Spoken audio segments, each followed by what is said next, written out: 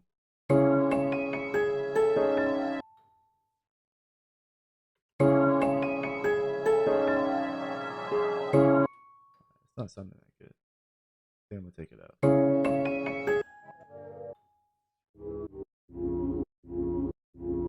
See how it sounds at that low C.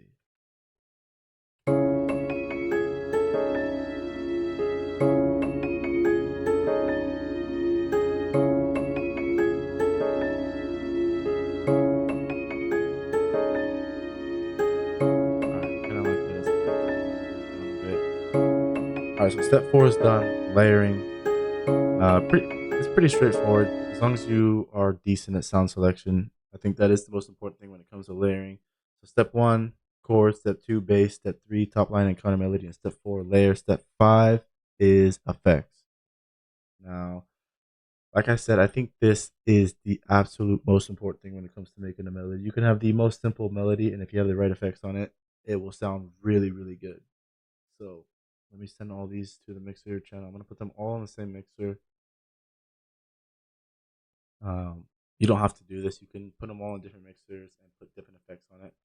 But I'm going to keep it pretty simple. I'm going to throw this effect chain that I have on it. See how it sounds.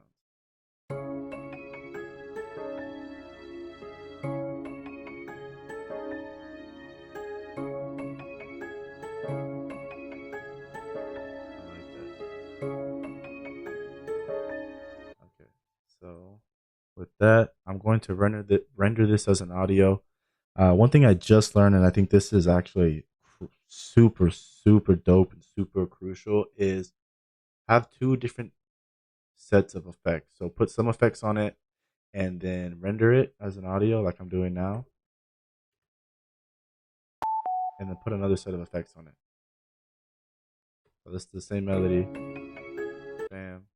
I'm going to send that to a new mixer channel and put another effect or 2 on it.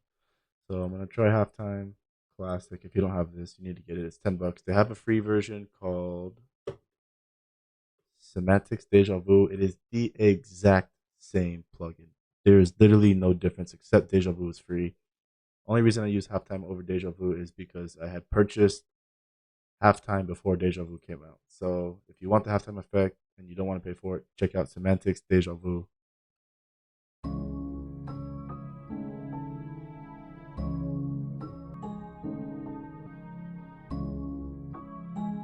I like that, but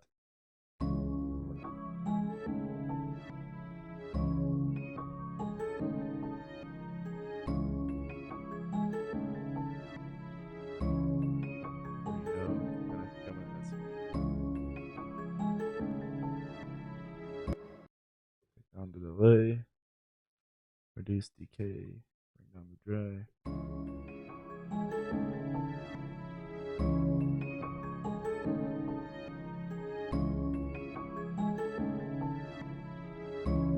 Alright, I think that is pretty good for the video. I am going to add some drums so you have an idea of how it's going to sound like with some drums. Now you could definitely add some more effects, you could layer it more.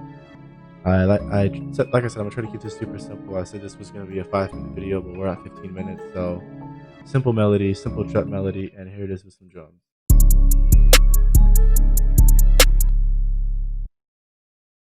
don't like that 808. Then I'm just going to switch this out for a kick for the sake of the video because the 808 and the melody are clashing. Now, you know what? I'm going to show you guys one last thing. So if your 808 and your melody are clashing, one thing you can do is open up an EQ and you can take out all the low end from the melody. So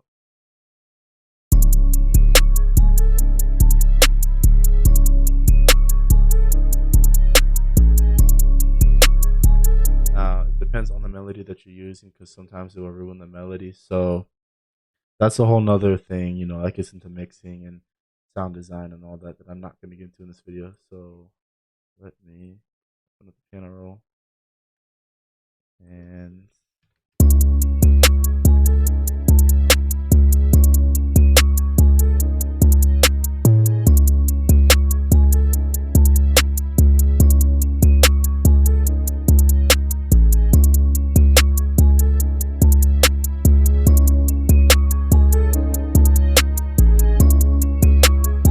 super, super simple. You can even try reversing the melody. I don't know how this is going to sound. I actually really like this. Alright, that's it for the video. Like I said, I tried to keep it short, but I didn't. It's going on 17 minutes now. So thank you for watching. I'm going to link one. I'm going to link the loop in the description, as well as the effects chains that I use, so that you don't have to recreate them yourself. So I will link this effect chain, flangus, and compressor, and then the post effects, halftime reverb, and fruity parametric. Everything is stock except for halftime. If you don't have halftime, you're missing out. Thank you.